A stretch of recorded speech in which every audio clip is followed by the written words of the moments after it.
everyone, this is Somti. Welcomes you all in biology learning. So in the last class which we had talked about urine formation, and today we'll discuss one of the question related to it, and then we'll start a new topic, that is hemodialysis or artificial kidney. So let me start. So the first question here, how urine formation is regulated in our body. So I have told you कि अगर urine formation का complete mechanism आता है तो you have to follow that 3 step, that is ultra filtration, reabsorption and secretion. But if the question is asked कि urine formation को आपकी body में रेगुलेट कैसे किया जाता है बच्चा, then you have to just pick up the 2 step of urine formation, that is reabsorption and secretion. So यहाँ पर बात करते हैं कि by the process of reabsorption and secretion during urine formation, urine formation के टाइम पर जब process थी reabsorption and secretion की, उस टाइम पर यूरिन जो कितना फॉर्म होगा आपकी बॉडी में उसे रेगुलेट किया जाता है. How it comes, I have told you, अगर आप बॉडी में ज्यादा पानी का कंजप्शन करते हैं, अगर आप ज्यादा पानी पी रहे हैं, so that water enters into your blood stream. वो वाटर आपका डिफ्यूज होके कहाँ जाता है, ब्लड वेसल्स में. यानी कि अगर आप वाटर का कंजप्शन ज्यादा कर रहे हैं तो आपकी बॉडी में ब्लड वॉल्यूम भी क्या है, ज्यादा. और जितना ज्यादा ब्लड वॉल्यूम होगा उतना ही ज्यादा क्या होगा, फिल्ट्रेशन होगा. सो अगर आपका फिल्ट्रेशन हो रहा है ब्लड, तो आपकी बॉडी से उस एक्सेस ऑफ वाटर को क्या किया जाएगा, एक्सपेल आउट किया जाएगा, रिमूव किया जाएगा. तो अगर आप ज्यादा पानी पिएंगे तो यूरिनेशन भी क्या होगा, ज्यादा होगा. कॉमन सेंस है, आप ऑब्जर्व कर सकते हो, अगर आप ज्यादा वाटर का कंजप्शन कर रहे हो तो यूरिनेशन भी ज्यादा होता है. एंड इन दैट केस बच्चा, आपका जब ज्यादा वाटर का कंजप्शन किया जाता है तो वहां पर यूरिन का कंसेंट्रेशन भी ज्यादा होगा. एंड वो यूरिन आपका कैसा होगा, हाइपोटोनिक नेचर का. वाई सो, सी, जब आपकी बॉडी में एक्सेस ऑफ वाटर है in the form of waste, आपकी बॉडी का मेन वेस्ट क्या है, जो एक्सेस ऑफ वाटर है, और वाटर के अंदर सॉल्यूट भी होंगे, सॉल्ट्स वगैरह, बट उनका कंसेंट्रेशन क्या है, कम. तो अल्टीमेटली यूरिन एक ऐसा सोल्यूशन बनेगा जहां पर सॉल्वेंट का कंसेंट्रेशन यानी वाटर का कंसेंट्रेशन क्या है, ज्यादा, और सॉल्यूट यानी कि आयंस और सॉल्ट का कंसेंट्रेशन क्या है, कम. रीजन, क्योंकि आपने वाटर का कंजप्शन ज्यादा किया है, तो वो जो एक्सेस ऑफ वाटर है जो आपकी बॉडी में यूटिलाइज नहीं हुआ वो आपका एक्सपेल आउट होगा. So in that condition urine क्या बनेगा, हाइपोटोनिक. तो ओवरऑल वन लाइन में अगर इसे कंक्लूड करें, more water you consume, more will be the urination. And वो यूरिनेशन ज्यादा हो रहा है यानी कि पानी ज्यादा है, वहां पानी ज्यादा है तो सॉल्यूट क्या है, कम, means that urine is hypotonic in nature. ना if will take less water, अब मैं खुद को अज्यूम करती हूँ अगर मैं कम पानी पी रही हूँ बच्चा, तो मेरी बॉडी क्या करेगी, ऑलरेडी मैं कम पानी पी रही हूँ तो मेरी बॉडी उस वाटर को कंजर्व करने का काम करेगी. यानी कि वाटर का बॉडी के अंदर ही ज्यादा से ज्यादा क्या होगा, रीएब्जॉर्प्शन होगा. ओके. एंड अगर बॉडी में वाटर ज्यादा रीएब्जॉर्ब हो रहा है तो यूरिनेशन क्या होगा, कम. यूरिन फॉर्मेशन क्या हो रहा है, कम हो रहा है. एंड यूरिन फॉर्मेशन भी किस तरह का कि वहां मिनिमम वाटर है और ज्यादा जो एक्सेस ऑफ सॉल्यूट है वो बॉडी से बाहर रिमूव किए जा रहे हैं. सो उस तरह का यूरिन आपका क्या कहलाएगा, हाइपरटोनिक. यानी कि आपका जो यूरिन का रेगुलेशन है वो डिपेंड करता है आपकी बॉडी में रीएब्जॉर्प्शन वाटर का कितना हो रहा है. अगर बॉडी में वाटर कम है तो रीएब्जॉर्प्शन ज्यादा होगा, उस कंडीशन में यूरिन कम होगा यानी वाटर कम रिमूव होगा और सॉल्यूट का कंसेंट्रेशन ज्यादा होगा और आपका यूरिन जो होगा वो हाइपरटोनिक नेचर का होगा. Okay. Now see, along with this one more hormone is there. इसके अलावा एक हार्मोन होता है which is called anti diuretic hormone और वेसोप्रेसिन. इसे आपका एंटी डायूरेटिक हार्मोन या फिर क्या कहा जाता है, वेसोप्रेसिन कहा जाता है. And as the name suggest, जैसा कि नेम बता रहा है, it is what, it is vasopressin. Means ये vessel, vaso term is for vessel, blood vessel, and pressin होता है प्रेस करना यानी कि कॉन्ट्रैक्शन. तो ये क्या कराएगा, ब्लड वेसल्स का कॉन्ट्रैक्शन कराएगा. अब अच्छा कोई ट्यूब है लाइक दिस, इसका वॉल्यूम अगर ज्यादा होता तो यहाँ ब्लड इजीली फ्लो कर रहा होता, स्मूथली फ्लो कर रहा होता. अगर मैं इस ट्यूब को क्या कर दूं, कॉन्ट्रैक्ट कर दूं, कॉन्ट्रैक्ट कर दो तो वॉल्यूम कम तो इसके अंदर जो लिक्विड फ्लो कर रहा है उसका प्रेशर ज्यादा, वॉल्यूम कम तो प्रेशर ज्यादा। सो पहले आपका ये थी tube, this is the blood vessel. तो पहले आपका जो ब्लड वेसल थी बच्चा वो आपकी जो है वॉल्यूम उसका ज्यादा था, and because of that like this blood vessel का वॉल्यूम ज्यादा था और यहाँ पर प्रेशर था कम। मैंने क्या किया, यहाँ मेरी बॉडी में एक हार्मोन रिलीज हुआ एडीएच, और एडीएच ने क्या किया, इस वेसल को क्या कर दिया, प्रेस कर दिया। मींस अब ये ऐसी हो गई है। अगर वेसल का वॉल्यूम कम हुआ है तो उसके अंदर लिक्विड थोड़ी कम होगा, लिक्विड तो जितना था उतना ही रहेगा। तो यहाँ पर वो लिक्विड क्या करेगा, हाई प्रेशर से मूव करने लगेगा। और अगर लिक्विड ब्लड जो है वो जल्दी किडनी पे जा रहा है तो फिल्ट्रेशन रेट भी क्या होगा, इंक्रीज होगा। सो यहाँ पर जब रिलीज होता है एडीएच तो उसकी वजह से क्या होता है, फिल्ट्रेशन रेट भी इंक्रीज होता है। वाई?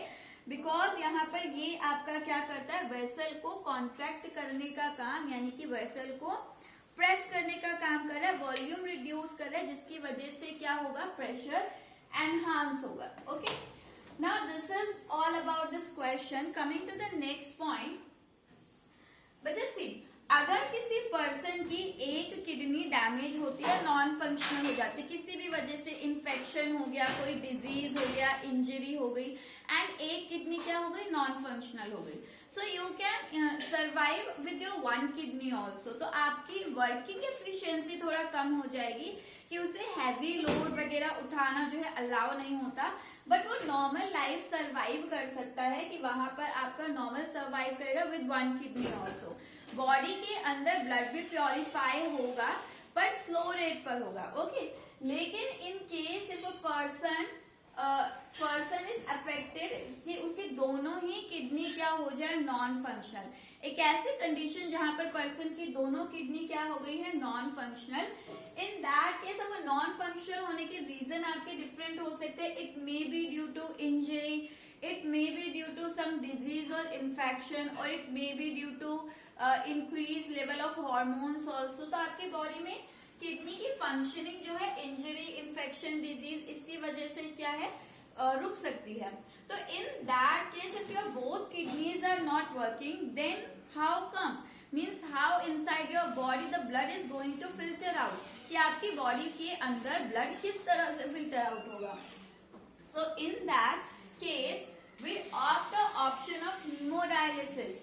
एक्चुअली क्योंकि हमारी दोनों किडनी फेल हो चुकी हैं, वर्क नहीं कर रही है, तो वहां पर हम एक artificial kidney, means it is a kind of machine जिसकी हेल्प से हम क्या करते हैं, अपने ब्लड को प्योरीफाई करते हैं। So it is called hemodialysis. Now see, hemo term होता है बच्चा ब्लड के लिए, and dialysis is its principle कि ब्लड को किस तरह से प्योरीफाई किया जा रहा है। और इसी हीमोडायलिसिस को हम आर्टिफिशियल किडनी भी कह रहे हैं, मीन्स ये एक तरह की मशीन है जो किडनी का काम करेगी। ओके, नाउ सी, हीमोडायलिसिस में आपका प्रिंसिपल क्या है, इसकी प्रिंसिपल को हम कहते हैं डायलिसिस, जहां पर नॉर्मली क्या होता है, सॉल्यूट हाई कंसंट्रेशन से लो कंसंट्रेशन की तरफ मूव करेगा थ्रू सेमी परमिएबल मेम्ब्रेन, और यहाँ पर सॉल्यूट क्या है हमारा, nitrogenous waste. So dialysis is what? It is a movement of nitrogenous waste from high concentration to low concentration through semi-permeable membrane. Now how this machine is working actually? ये machine work कैसे करती है? So that will take through this diagram. तो हम इस diagram से बात करते हैं, okay? Now see, ये आपका एक मशीन है जिसे हम कह रहे हैं डायलाइजर, या हम कह रहे हैं आर्टिफिशियल किडनी। ओके, आपकी किडनी का काम था, दो रोल थे, हम प्रीवियस लेक्चर में कर चुके हैं। एक तो ब्लड को प्योरीफाई करना, और अगर ब्लड को फिल्टर कर रहा है तो वो क्या कर रहा है, इनडायरेक्टली हमारे बॉडी के अंदर सॉल्यूट और वाटर की कंसंट्रेशन को रेगुलेट रख रही है, यानी कि ऑस्मो रेगुलेशन। तो आपकी किडनी दो काम कर रही थी, ब्लड को फिल्टर करने का और आपकी बॉडी में सॉल्यूट की कंसंट्रेशन को रेगुलेट रखने का। सो यहाँ पर अब बात करते हैं ये आपका किडनी की तरह कैसे काम करेगी। सी, ये पेशेंट है जिसकी किडनी हो चुकी है, दोनों ही नॉन फंक्शनल फेल हो चुकी हैं। इस पेशेंट की आर्म से इम्प्योर ब्लड, कैसा blood, impure, means the blood which is carrying what, which is carrying N2 waste. ऐसा ब्लड जिसके अंदर नाइट्रोजनस वेस्ट है उसे पंप किया गया कहाँ पर, इस मशीन में, जिसे हम कहते हैं dialyser. So this machine is what, it is actually dialyser. Okay, इस मशीन को डायलाइजर कहा जाता है। इस मशीन के अंदर ऐसा क्या है, इस मशीन के अंदर बच्चा ऐसे छोटे छोटे ट्यूब्स होते हैं। So there are many number of tubes and these tubes are made up of cellophane. ये आपका क्या होता है, cellophane. Cellophane is a kind of substance जो कि सेमी परमिएबल नेचर शो करता है। सेमी परमिएबल बच्चा मतलब होता है कि सेमी मीन्स होता है हाफ, परमिएबल होता है परमिट करना। ऐसी मेम्ब्रेन जो कि हर सॉल्यूट मॉलिक्यूल का movement inside and outside permit नहीं कर रही है, बल्कि the membrane which allow the limited solute to move inside and outside. ऐसी मेम्ब्रेन जो लिमिटेड सॉल्यूट को ही इनसाइड और आउटसाइड मूव करने दे रही है, वो मेम्ब्रेन आपकी क्या कहलाएगी, सेमी परमिएबल।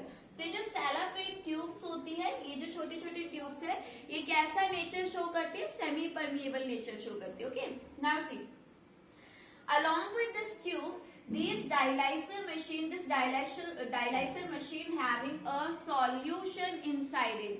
उसके अंदर क्या है, I have represented it with red dots, कि इस डायलाइजर के अंदर पूरा क्या है, सॉल्यूशन फिल है, and this solution is what, dialysing solution. अब अच्छा, ये डायलाइसिंग सॉल्यूशन अगर हम कंपेयर करें तो ये डायलाइसिंग सॉल्यूशन हमारे ब्लड के इक्विवेलेंटली ओस्मोटिक प्रेशर रखता है। ओस्मोटिक प्रेशर मतलब क्या, ओस्मोटिक प्रेशर मीन्स जो हमारे ब्लड के अंदर सॉल्यूट है, सेम वही सॉल्यूट इसके भी अंदर है। तो अगर दोनों फ्लूइड का सॉल्यूट सेम है तो हम कह सकते हैं दोनों का कॉम्पोजिशन सेम है। तो कॉम्पोजिशन सेम है तो यहाँ पर जो सॉल्यूट प्रेशर लगाते हैं, मीन्स कोई पानी है, पानी में आपके सॉल्यूट के मॉलिक्यूल घूम रहे हैं, तो कुछ प्रेशर लगा रहे होंगे उस वाटर में, तो उसी प्रेशर को हम क्या कहते हैं, ऑस्मोटिक प्रेशर। तो क्योंकि दोनों के अंदर almost same kind of composition है, तो इनका ऑस्मोटिक प्रेशर भी क्या है, सेम है। ब्लड के प्लाज्मा में भी आपका क्या होता है, सॉल्ट होता है, आयंस होते हैं, वाइटामिन होते हैं। सिमिलरली डायलाइजिंग सोल्यूशन में भी क्या है, इस सॉल्यूशन के अंदर भी बच्चा आपका क्या होता है, इस सॉल्यूशन के अंदर आपका सेम क्या होते हैं, सॉल्ट्स होते हैं, आयंस होते हैं, वाटर प्रेजेंट होता है। ओके, तो यही आपका सेम ब्लड प्लाज्मा जैसा कॉम्पोजिशन होता है। ओके, तो इसका कॉम्पोजिशन कैसा है, प्लाज्मा ऑफ ब्लड, ब्लड के प्लाज्मा जैसा है। नाउ सी, अब यहाँ पर किया क्या गया, जो इन्फेक्टेड यानी कि नाइट्रोजनस वेस्ट कंटेनिंग ब्लड था उसे पंप किया गया, और वो पंप इस ट्यूब से होता हुआ इन छोटी छोटी ट्यूब्स में क्या कर रहा है, मूव कर रहा है। इस ब्लड के अंदर जो पंप किया गया है, इसके अंदर क्या है, N2 वेस्ट है। क्या है, N2 वेस्ट, और इस N2 वेस्ट का कंसेंट्रेशन क्या है, हाई है। तो इस ट्यूब के अंदर N2 वेस्ट है ज्यादा, जबकि इस डायलाइजिंग सॉल्यूशन के अंदर आपका N2 वेस्ट जो है वो नहीं है, नाइट्रोजनस वेस्ट यहाँ पर प्रेजेंट नहीं है। तो अभी हमने बात की सॉल्यूट का मूवमेंट कैसे होगा, from high pressure, from high concentration to low concentration, क्योंकि हमारे ब्लड के अंदर नाइट्रोजन का कंसेंट्रेशन, नाइट्रोजन कैरिंग कंपाउंड या फिर हम कहें नाइट्रोजनस वेस्ट का, यूरिया का कंसेंट्रेशन ज्यादा है। तो ये नाइट्रोजनस वेस्ट आपका इन ट्यूब से डिफ्यूज होना शुरू होगा कहाँ पर, इस डायलाइजिंग सॉल्यूशन में। तो ये N2 वेस्ट कहाँ पर आया, डायलाइजिंग सॉल्यूशन में। जैसे जैसे धीरे धीरे ब्लड आपका एक ट्यूब से दूसरी ट्यूब, तीसरी ट्यूब में जाता जाएगा, तो हर ट्यूब से आपका जो N2 वेस्ट है वो कहाँ पर आता जाएगा, डायलाइजिंग सॉल्यूशन में आता जाएगा। बच्चा एक टाइम के बाद ऐसा होगा, सी ध्यान से सुनना, जब आपका ये डिफ्यूजन कॉन्टिन्यूटी पर रहेगा, एक टाइम आएगा जब आपके डायलाइजिंग सॉल्यूशन के अंदर इस नाइट्रोजनस वेस्ट का कंसेंट्रेशन एनहांस हो जाएगा। तो मान लो ये एक कंडीशन आई कि यहाँ पर डायलाइजिंग सॉल्यूशन में N2 वेस्ट क्या हो गया, ज्यादा। अब जैसे ही N2 वेस्ट ज्यादा हुआ तो यहाँ पर डिफ्यूजन रुक गया, क्योंकि एक टाइम पर आपका जो ट्यूब है इसके अंदर भी N2 वेस्ट और आपका डायलाइजिंग सोल्यूशन के अंदर जो N2 वेस्ट है दोनों इक्विलिब्रियम में आ गए। पहले ट्यूब में ज्यादा था, बाहर कम था, वो बाहर डिफ्यूज होता गया, एक टाइम आया दोनों में बराबर हो गया। जैसे ही बराबर हुआ डिफ्यूजन होना क्या हो गया, बंद, यानी कि अब इस ब्लड से नाइट्रोजनस वेस्ट बाहर नहीं आएगा। तो हम क्या करें, हमें यहाँ पर ये डायलाइजिंग सॉल्यूशन जो यूज हो चुका है जिसके अंदर नाइट्रोजनस वेस्ट है, इस यूज्ड डायलाइजिंग सॉल्यूशन को हम इस डायलाइजर मशीन से पंप आउट कर देते हैं, हम बाहर निकाल देते हैं। और इसकी जगह हम यहाँ से क्या करते हैं, फ्रेश डायलाइजिंग सोल्यूशन ऐड करते रहते हैं। तो ये फ्रेश डायलाइजिंग सोल्यूशन आपने यहाँ पर क्या किया, ऐड किया, और यहाँ से ये आपका यूज्ड डायलाइजिंग सोल्यूशन आपने क्या किया, ये आपने बाहर निकाल लिया। ओके, तो यहाँ पर ये ब्लड आपका इन ट्यूब्स में मूव करता जा रहा है, ठीक है। और यहाँ पर अल्टीमेटली क्या हुआ, आपने अल्टीमेटली इस ट्यूब को वापस इस ब्लड को जो आपने पंप करके बाहर निकाला था पेशेंट की आंख से, आपने इस ब्लड को क्या कर दिया, पेशेंट में दोबारा से ऐड कर दिया, दोबारा से इनॉक्यूलेट करा दिया। तो यहाँ पर आपका क्या है कि ये जो ब्लड है, इस ब्लड के अंदर N2 वेस्ट जो है वो नेग्लिजिबल है, यानी बहुत कम दिखाया है। तो यहाँ पर आपका बहुत कम नाइट्रोजनस वेस्ट है, या फिर हो सकता है पूरी तरह से प्योर हो चुका हो। मैं बहुत कम इसलिए लिख रही हूँ बच्चा, एक बार में आपका ब्लड प्योरीफाई नहीं होता, ये प्रोसेस आपका अराउंड एक सिटिंग में भी अगर हम बात करें तो अराउंड आपका पूरी बॉडी का ब्लड प्योरीफाई करने में 6 to 8 आवर्स लग जाते हैं। तो अगर एक बंदे को डायलाइजिंग कराना है, यानी पूरी बॉडी का, आपकी बॉडी में कितना है 5 to 6 लीटर ब्लड, अगर मुझे अपना पूरा ब्लड से नाइट्रोजनस वेस्ट रिमूव कराना है तो यहाँ पर एक सिटिंग में मुझे कितना टाइम लगेगा, अराउंड 6 to 8 आवर्स में मेरा पूरा 5-6 लीटर जो ब्लड है वो प्योरीफाई होगा। तो यहाँ पर आपका ये साइकिल चलती रहती है, यानी कि पेशेंट की आर्म से ब्लड आता रहता है, प्योरीफाई होता रहता है, और प्योरीफाइड ब्लड वापस उसकी बॉडी में जाता रहता है। तो यहाँ पर मल्टीपल टाइम्स जब इस तरह से साइकिल चलाई जाती है तो अल्टीमेटली उसका ब्लड से नाइट्रोजनस वेस्ट पूरी तरह से क्या किया जाता है, रिमूव किया जाता है। ओके, सो यहाँ पर हमने दोबारा से क्या कर दिया, इस ब्लड को एंटर करवा दिया, पंप करवा दिया back into the patient arm. तो ये हमने वापस इसे पंप करा दिया है। ओके, नाउ सी, ये प्रोसेस आपकी होती है बहुत ही पेनफुल, और अगर पर्सन की दोनों किडनीज फेल हो चुकी है और वो डायलाइजर पर है, यानी कि आर्टिफिशियल किडनी पर रिलाई कर रहा है, तो जब तक उसे किडनी डोनर नहीं मिल जाता उसे ये प्रोसेस कंटिन्यू रखनी पड़ती है, क्योंकि आपकी बॉडी में N2 वेस्ट तो बनेगा। आप प्रोटीन खा रहे, खाना खा रहे, तो वेस्ट तो बनेगा, N2 वेस्ट प्रोटीन टूटने से बनता है। तो यहाँ पर क्या है कि आपने एक बार डायलाइजिंग कराई 6 to 8 आवर्स की पर डे, आपको ये डायलाइजिंग अगर हम देखें तो वीकली आपको अराउंड 2 to 3 सिटिंग्स देनी पड़ती है, नॉर्मल 2 तो आपका देनी ही पड़ती है। तो पर्सन को अराउंड आपका 1 वीक में कितनी सिटिंग देनी पड़ रही है, 2 से 3 सिटिंग, यानी हफ्ते में 2 या 3 बार उसे आना पड़ता है। और कितने घंटे, 6 to 8 आवर्स की एक सिटिंग होती है, पेनफुल प्रोसेस होती है, और जब तक किडनी डोनर नहीं मिल जाएगा उसे इसी प्रोसेस पर क्या करना पड़ेगा, रिलाई करना पड़ेगा। Okay, so I have written all the step here. जल्दी से इसे डिक्टेट करते हैं। यहाँ पर बेटा हमने बात की, ब्लड जो है वो पेशेंट की आर्म से पंप किया जाएगा डायलाइजर मशीन में। फिर यहाँ पर क्या होगा, उसके अंदर डायलाइजर मशीन के अंदर सस्पेंडेड ट्यूब्स होती हैं, और इसके साथ आपका यहाँ डायलाइजिंग सॉल्यूशन होता है। देन यहाँ पर जब ब्लड पास होता है तो वेस्ट जो है N2 वेस्ट वो ब्लड से मूव करता है कहाँ पर, डायलाइजिंग सॉल्यूशन में, जिसका ऑस्मोटिक प्रेशर सेम होता है ब्लड जैसा, बट उस डायलाइजिंग सॉल्यूशन में आपका क्या नहीं है, इसके अंदर आपका N2 वेस्ट नहीं है, यानी कि सेम चीज है बट नाइट्रोजनस वेस्ट इसके अंदर नहीं है। ओके, सो यहाँ पर ये एब्सेंट के लिए मैंने नेगेटिव शो किया, एब्सेंट है क्या, नाइट्रोजनस वेस्ट।